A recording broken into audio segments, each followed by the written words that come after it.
یہ ایک سوال ہے کہ آپ کس طریقے سے اچھا علم حاصل کرتے ہیں، سن کے یا پڑھ کے؟ You acquire knowledge by reading اور بائی لسننگ۔ آپ سب بیٹھے ہیں، میں بیان کر رہا ہوں، یہ بھی علم حاصل کرنے کا ایک ذریعہ ہے کہ آپ سن رہے ہیں۔ کتاب پڑھتے ہیں تو وہ بھی ایک ذریعہ ہے۔ یونیورسٹی آف کیلیفورنیا کی ریسرچ کے مطابق ان دونوں طریقوں میں کوئی خاص فرق نہیں ہے۔ اگر انسان کے دماغ کو دیکھا جائے تو وہ سن کر بھی اچھا علم حاصل کرتا ہے اور پڑھ کے بھی اچھا علم حاصل کرتا ہے، یاد بھی اس کو رہ جاتا ہے۔ ہاں، جس موضوع کے بارے میں کلام کیا جا رہا ہے وہ موضوع بھی دیکھنا ہوگا۔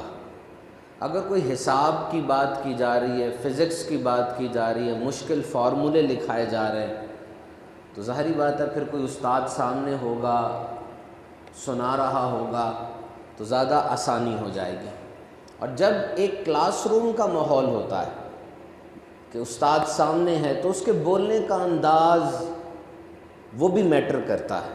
وہ کسی کی آنکھوں میں آنکھیں ڈال کے سمجھاتا ہے، بچے کے رسپانس کو چیک کرتا ہے کہ بچہ بدتمیزی کر رہا ہے، بچہ نہیں صحیح پڑھ رہا۔ تو بہرحال دنیا کے اندر اب بہت سے لوگ جو پہلے کتابیں پڑھتے تھے، اب انہوں نے کتابیں سننا شروع کر دی ہیں۔ They have transferred their mode of learning from reading to listening۔ Audio books دنیا میں آ گئی ہیں اور سننے کو وہ پریفر کرتے ہیں۔ لیکن یہ آپ کا اپنا مزاج ہے۔ کبھی کبھار انسان پڑھ رہا ہوتا ہے نا، یقین کریں پڑھتے پڑھتے کچھ اکتاہٹ سی ہو جاتی ہے تو وہ سننا شروع کر دیتا ہے، اور سنتے سنتے بھی کبھی کبھار بوریت ہو جاتی ہے تو وہ کتاب پڑھنا شروع کر دیتا ہے۔ تو both the modes are good۔ ہاں، جب آپ پڑھ رہے ہوتے ہیں تو الفاظ کس طرح بنائے گئے ہیں، الفاظ کے ساتھ ایک دوستی ہو جاتی ہے، جبکہ سنتے وقت آپ الفاظ کو دیکھ نہیں سکتے۔ تو both the methods are good۔ لیکن ایک بات ضرور یاد رکھیں کہ جب بھی آپ کوئی چیز سنیں تو اسے لکھ لیا کریں۔ Try to write and there is no substitute of writing۔ No digital technology can replace the writing۔ کیونکہ آپ کے ہاتھ جب لکھتے ہیں اور آپ کے ہاتھ جب میسج لکھتے ہیں یا آپ پین پکڑ کے لکھتے ہیں تو آپ کا دماغ ری وائر ہوتا ہے، آپ کے دماغ کو وہ حرف بنانا آتا ہے اور سارا کچھ اس طریقے سے ہوتا ہے۔ قرآن مجید میں آیا یعنی وہ رب بڑا کریم ہے جس نے قلم کے ذریعے لکھنا سکھایا، جس کے ذریعے غائب امور کی پہچان ہوتی ہے۔ حضرت عبداللہ بن عمر رضی اللہ عنہ سے روایت ہے، میرے آقا نے فرمایا علم کو قید کر لو، علم کو قید کر لو۔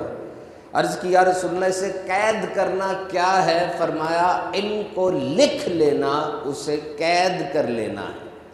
کسی کا قول میں نے پڑھا، بڑا اچھا لگا کہ جو کچھ میں نے سنا لکھ لیا، جو لکھا یاد کر لیا، اور جو یاد کیا اس نے مجھے فائدہ پہنچایا۔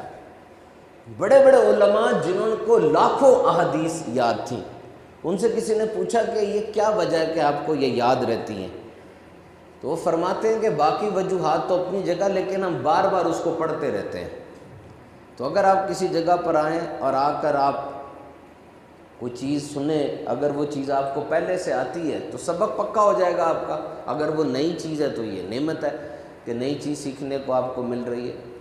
تو میرے آقا صلی اللہ تعالیٰ علیہ وسلم کا موڈ آف ٹیچنگ، وہ آپ بیان فرماتے تھے، واعظ فرماتے تھے، تعلیم و تربیت کے لیے لیکچر دیتے تھے اور صحابہ کرام اس کو سنا کرتے تھے۔ سب سے پہلے تو یاد رکھیں حضور کے دربار میں کسی قسم کی روک ٹوک نہیں تھی۔